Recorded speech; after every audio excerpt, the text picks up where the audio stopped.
اللہ اللہ اللہ اللہ اللہ اللہ اللہ۔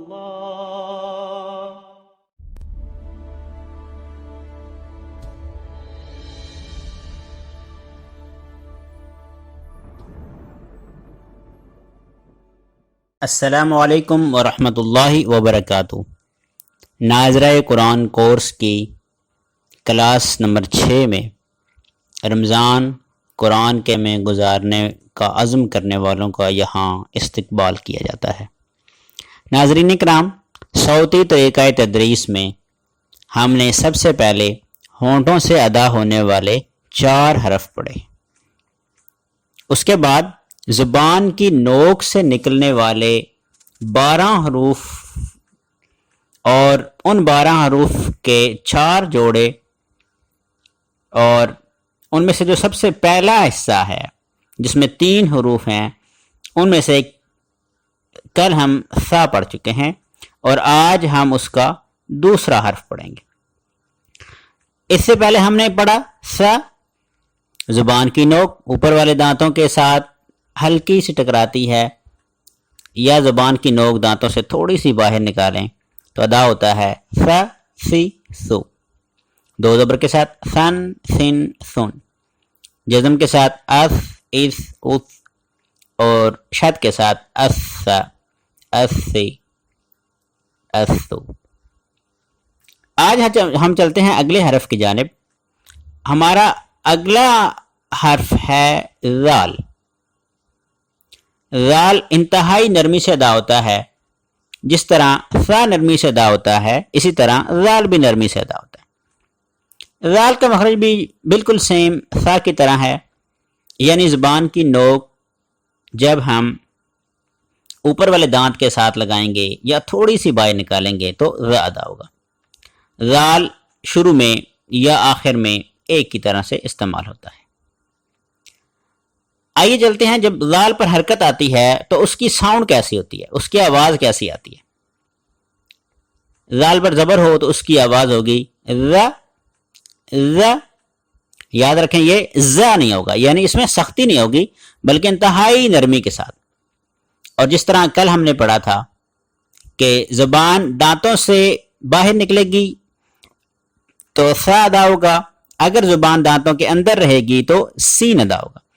اسی طرح جب آپ زبان دانتوں سے ہلکی سی باہر نکالیں گے اوپر والے دانتوں کے ساتھ ٹچ کرتے ہوئے تو ذ ادا ہوگا، اور اگر آپ زبان دانتوں سے پیچھے رکھیں گے تو پھر یہ ذال کے بجائے ز ادا ہوگا، سختی والا۔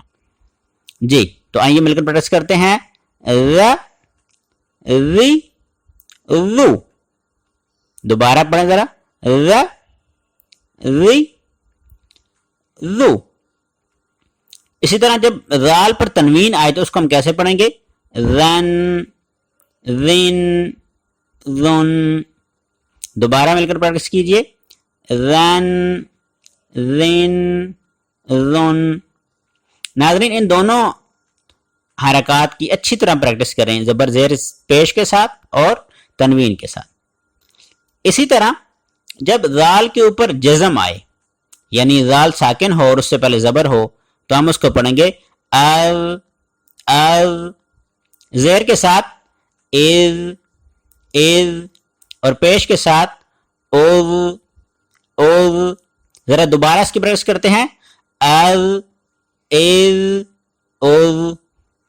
جی قرآن کریم میں اس کا استعمال بہت زیادہ ہے، جیسے ہم پڑھتے ہیں الذی الذی، لوگ اس کو سختی کے ساتھ الذی پڑھتے ہیں، الذی، یہ زا کے ساتھ نہیں ہے بلکہ ذال کے ساتھ ہے، اس لیے اس کو نرمی سے پڑھا جائے۔ تو اس کو ہم ایک بار پھر پڑھتے ہیں، الذی الذی۔ اسی طرح الذین الذین، نہ کہ الذین، الذین نہیں ہے، یعنی زا سختی کے ساتھ ادا نہیں ہوگی بلکہ ذال نرمی کے ساتھ ادا ہوگی، الذی الذین۔ تو ناظرین جتنی آپ اس کی پریکٹس کریں گے انشاءاللہ آپ کا ذال جو ہے اتنا ہی بہتر ہوتا چلا جائے گا.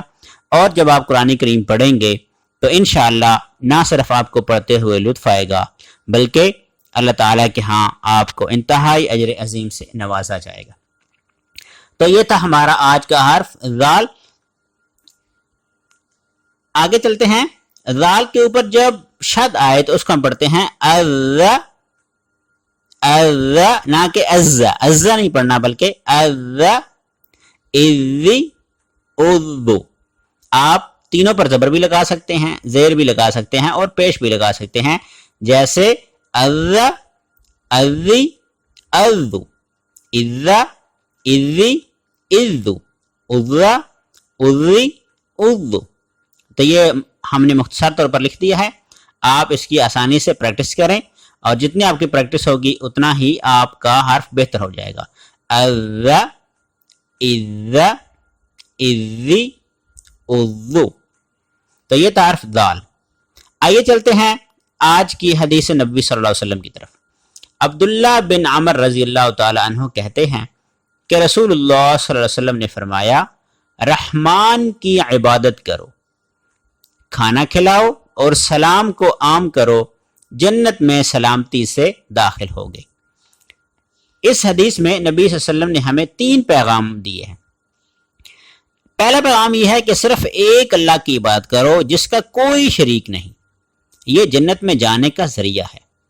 آج ہمیں اپنے شب و روز پر غور کرنا چاہیے کہ ہم کتنی عبادت کرتے ہیں. ناظرین، عبادت صرف نماز روزہ کا نام نہیں ہے بلکہ ہر کام جس کو اللہ کی رضا کے لیے کیا جائے اور سنت کے مطابق کیا جائے وہ عبادت کہلاتا ہے. تو ہم نے کوشش کرنی ہے کہ آئندہ جو بھی کام کریں وہ سنت کے مطابق کریں اور اللہ کی رضا کے لیے کریں تو وہ کام ہمارا عبادت ہوگا. اسی طرح مخلوق خدا پر خرچ کرنا، لوگوں کو کھانا کھلانا، ان کو کپڑے پہنانا، ان کی دیگر ضروریات کا خیال رکھنا، یہ سب عبادت میں شامل ہے اور یہ سب جنت میں داخلے کا ذریعہ ہے. اسی طرح تیسرا کام ہے سلام کو عام کرنا، یعنی سلام کو پھیلانا بھی جنت میں داخلے کا نبی صلی اللہ علیہ وسلم نے ذریعہ بتایا. آج ہم دیکھتے ہیں کہ صرف جاننے والے کو سلام کیا جاتا ہے یا پھر جو بڑے لوگ اور امیر ہیں انہی کو سلام کیا جاتا ہے. حدیث میں آیا ہے کہ ہر جاننے اور نہ جاننے والے کو سلام کرو. جب ہم ایک دوسرے کو سلام کرتے ہیں تو اس سے نہ صرف محبت و الفت پیدا ہوتی ہے بلکہ ناراضی اور دشمنی کم ہوتی ہے. سلامتی کا مطلب ہی یہی ہے کہ اب تو میری طرف سے سلامتی اور امن میں ہو، یعنی تمہیں مجھ سے کوئی تکلیف نہیں پہنچے گی. اس لیے کوشش کریں کہ زیادہ سے زیادہ جہاں بھی آپ آتے جاتے اٹھتے بیٹھتے لوگوں کو سلام کریں اور حتی الوسع کوشش کریں کہ ہر کام سنت کے مطابق ہو، ہر کام میں سنت کو ترجیح دیں، اپنے مال اللہ کی راہ میں خرچ کریں اور سلام کو عام کر کے جنت میں داخلے کی راہ ہموار کریں. آئیے ہم آج ایک نیا سلسلہ یعنی دعا شروع کرتے ہیں. آپ سب مل کر کوشش کریں کہ روزانہ ایک دعا یاد کریں. آج کی دعا میں دہرا دیتا ہوں، آپ نے یاد کرنی ہے اور پھر اس کو زبانی یاد کر کے روزانہ صبح شام پڑھنا ہے. ربنا آتنا فی الدنیا حسنہ وفی الآخرۃ حسنہ وقنا عذاب النار. اس کو آپ ملا کر بھی پڑھ سکتے ہیں. ربنا آتنا فی الدنیا حسنۃ وفی الآخرۃ حسنۃ وقنا عذاب النار. تو یہ دعا آپ یاد کریں گے. یہ بہت اچھی دعا ہے اور وہ دعائیں جو دنیا اور آخرت میں بھلائی کی دعائیں ہیں ان میں سب سے بہترین دعا اور قرآنی آیت ہے. ناظرین کرام، کل بروز جمعہ ہے. جمعۃ المبارک میں آپ نے کوشش کرنی ہے کہ زیادہ سے زیادہ وقت عبادت میں صرف کرنا ہے اور جو کچھ ہم نے پورے ہفتے میں سیکھا ہے اس کا آپ نے بار بار اعادہ کرنا ہے. کل انشاءاللہ آپ کو ایک آسان سا سوال نامہ بھیجا جائے گا، اس کو آپ نے فل کرنا ہے تاکہ آپ کو معلوم ہو کہ آپ کو ایک ہفتے میں کتنا سبق یاد ہوا ہے. اس لیے کل ہماری کلاس نہیں ہوگی. انشاءاللہ پرسوں صبح ہفتے کو آپ سے ملاقات ہوگی. اللہ تعالیٰ سے دعا ہے کہ جو کچھ ہم نے پڑھا ہے ہمیں اس پر عمل کرنے کی توفیق عطا فرمائے. السلام علیکم ورحمۃ اللہ وبرکاتہ.